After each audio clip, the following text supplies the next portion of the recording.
Peace, family. Peace, peace, peace, peace, peace, peace. All right. So, I hope you guys are having a phenomenal day. If not, know that your day is going to get better once your perception gets better. So, I wanted to come on here real quick and just get to the point, okay? So, why he's not calling you, right? Or why she's not calling you. So, I remember I would be in relationships, right? And I would want the guys that I was dating to mess with me in a way with though I felt that they really loved me. So I would do this cat and mouse game, right?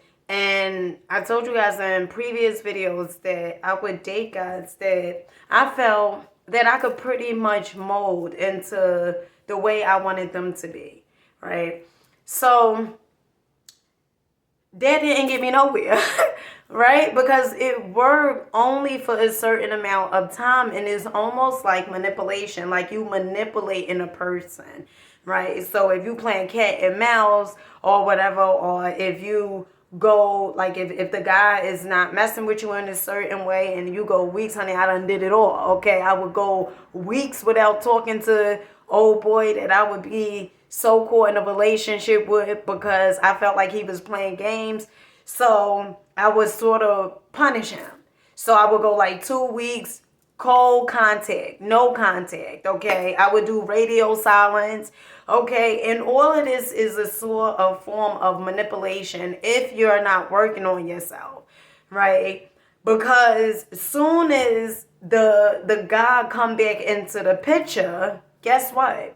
If you didn't spend no time working on yourself, you're gonna go back and do the same exact things that you was doing in the first place, right? So, honey, he's not calling you because you too freaking available, boo. You gotta do you.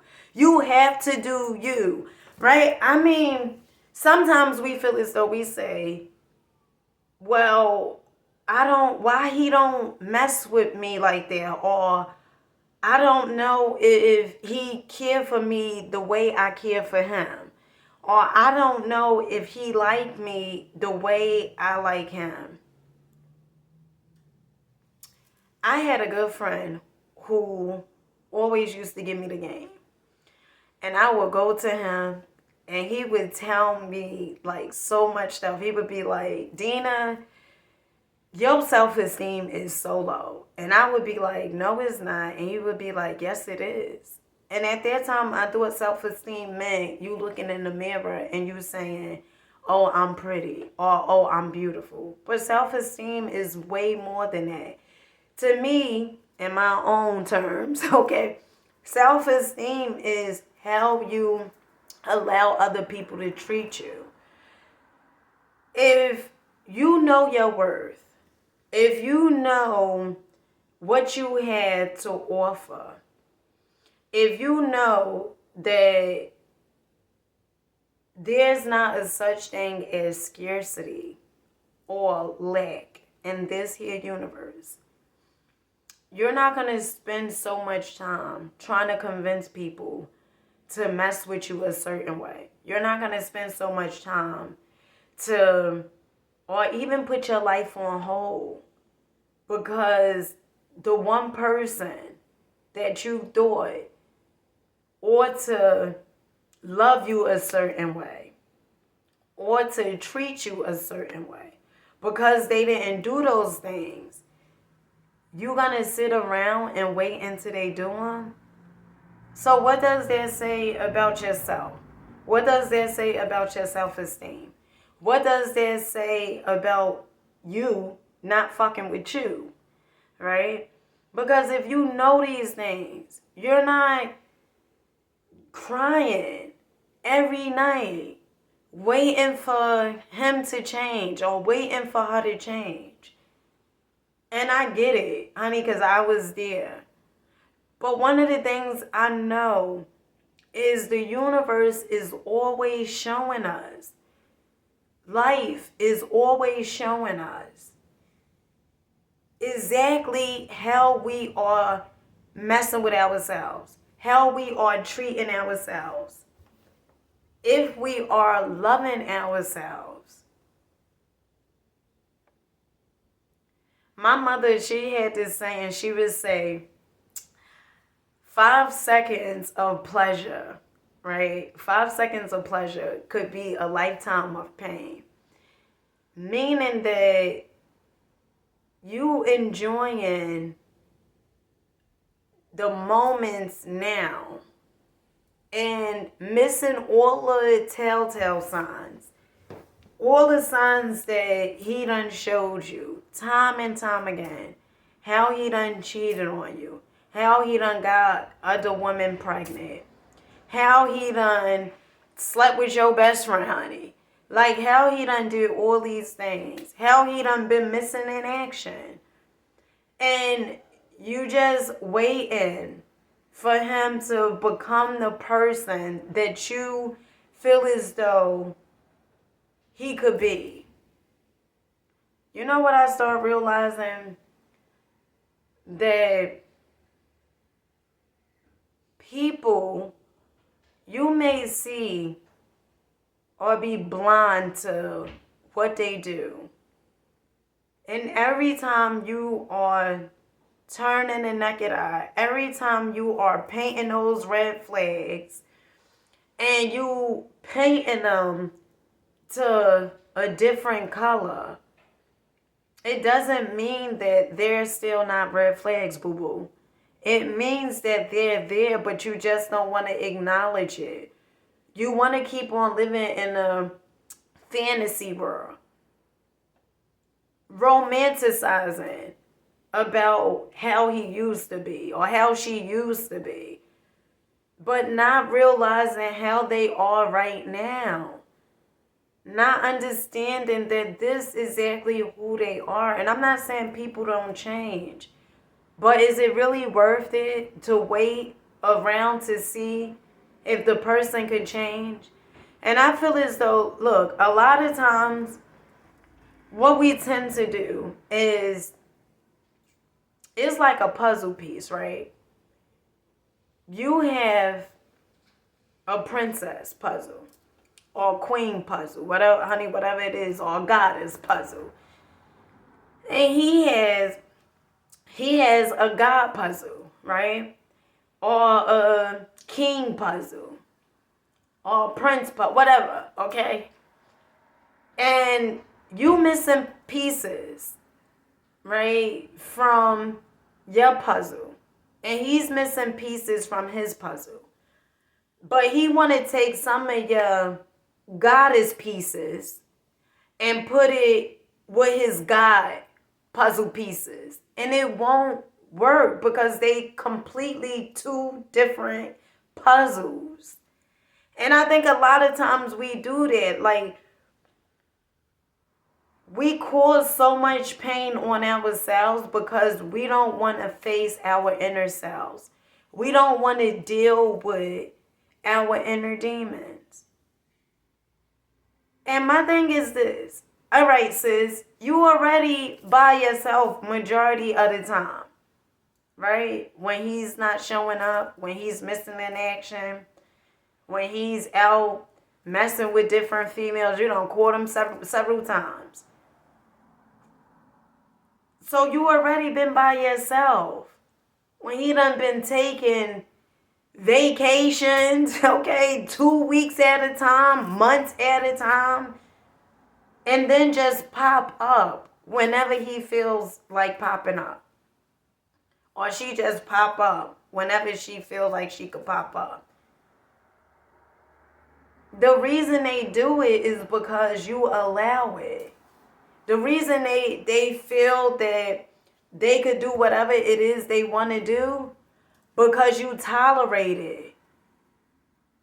When he was gone for months and he called you out the blue, meanwhile you ain't hear from him in a long time, but he calls you out the blue, and you pick up the phone,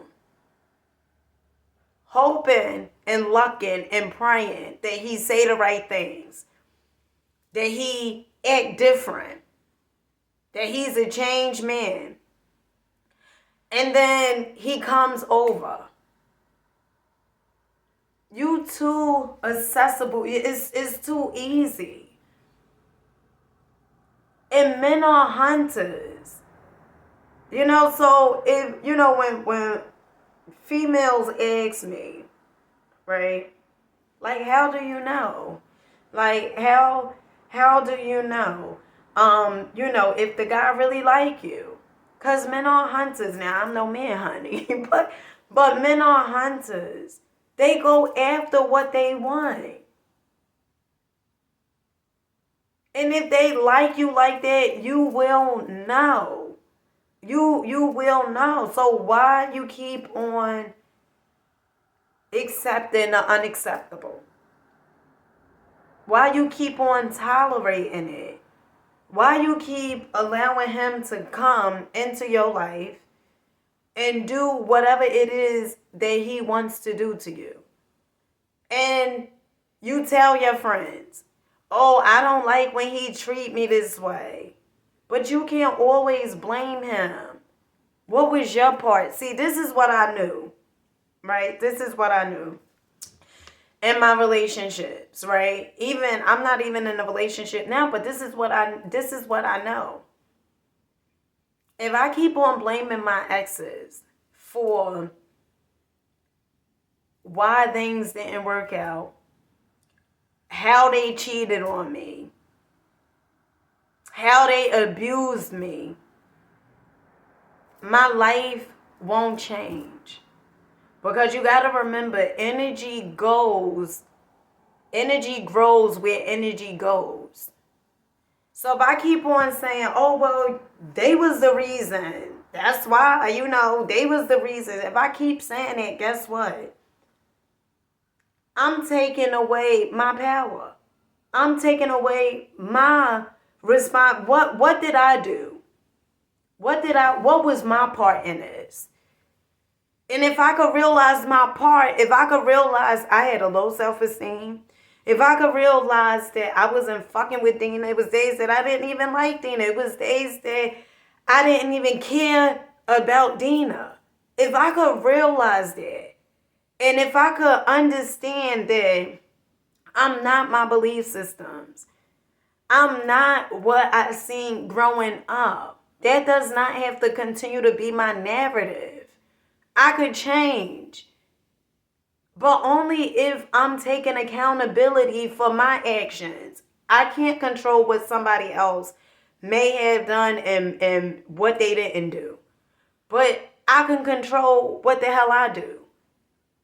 And if I take accountability and say, hold up, Dina, in that relationship, all the signs was there, all the red flags was there. You was ignoring them. Because you wanted to paint a different picture than what you was saying. You didn't want to believe his energy when he was showing you the first time. Remember, energy speaks. And you was so geeked on being in another relationship that you surpassed everything else that he was showing you. You didn't pay attention to nothing that he was doing.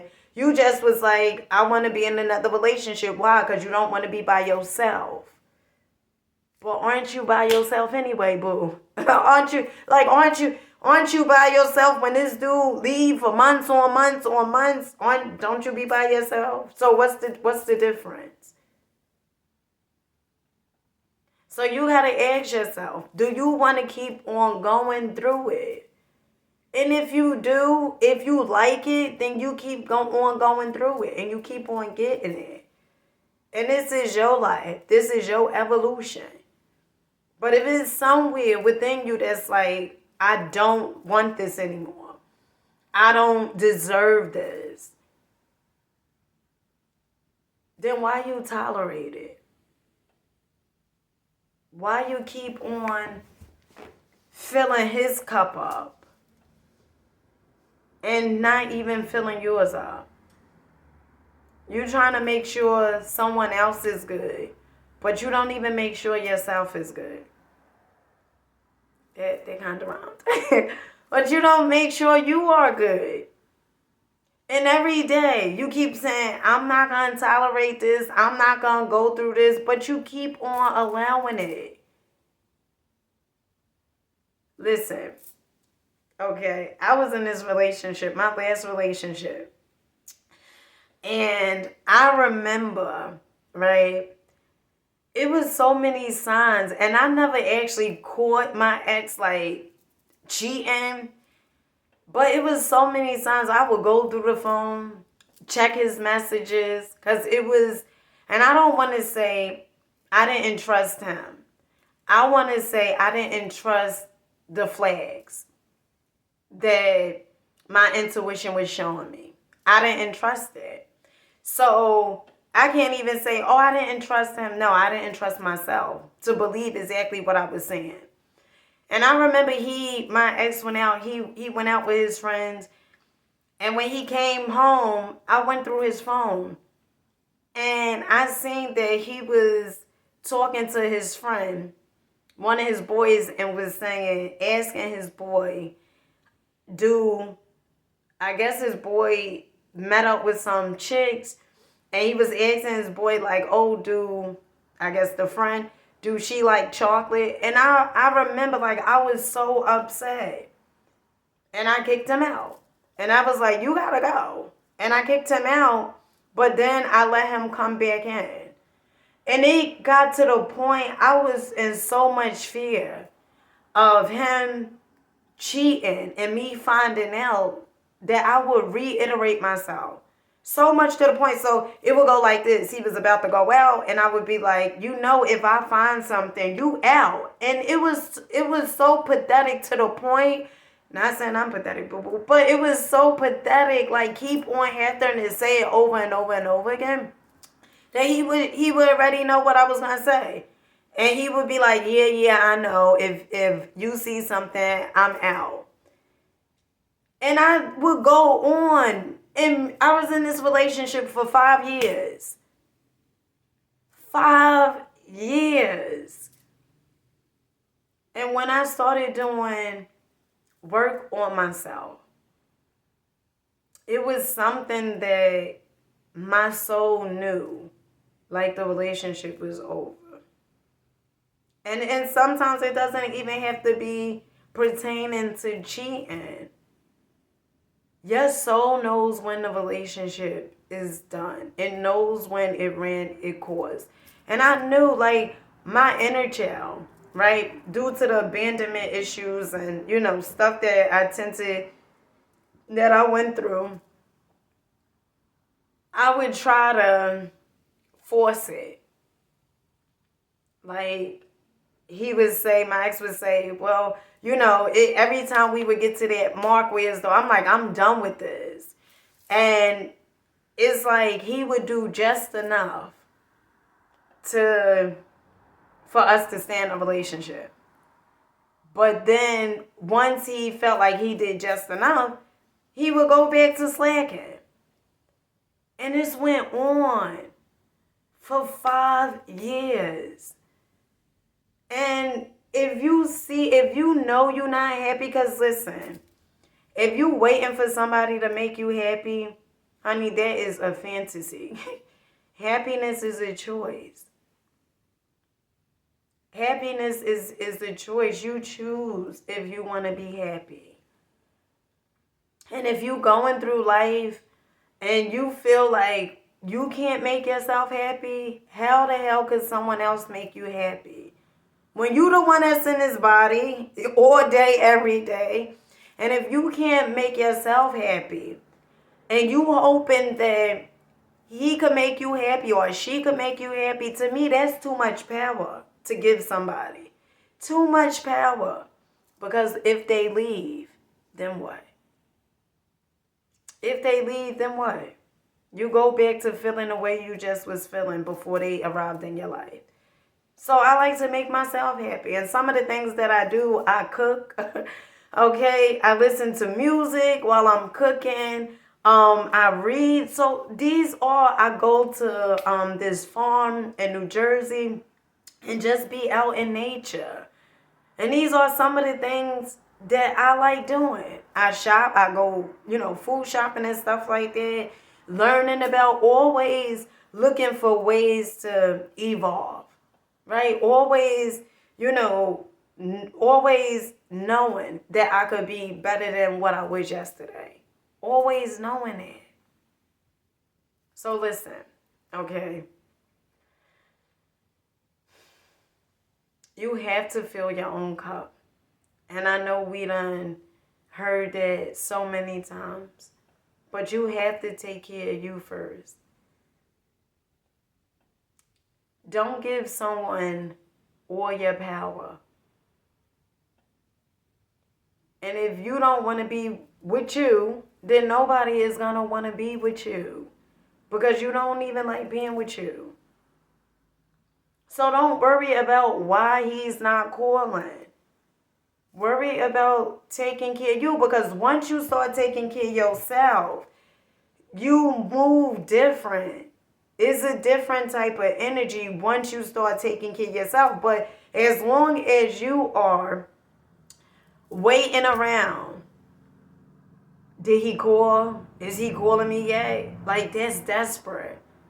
And it's like so many people, listen, my universe, there is not a such thing as lack or scarcity. My universe, there is abundance of men. Okay? There's an abundance of men.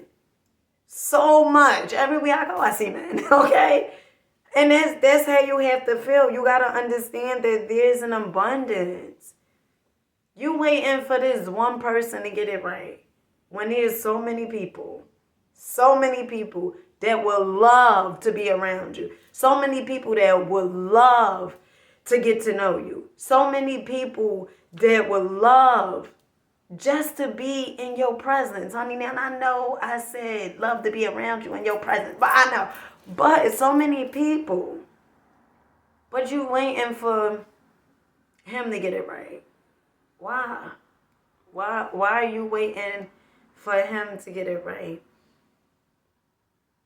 And dissect it. There's some of the things that I do. I ask myself questions. And I know we heard, oh, you bet not, talk to yourself. Well, honey, I do. Okay? I talk to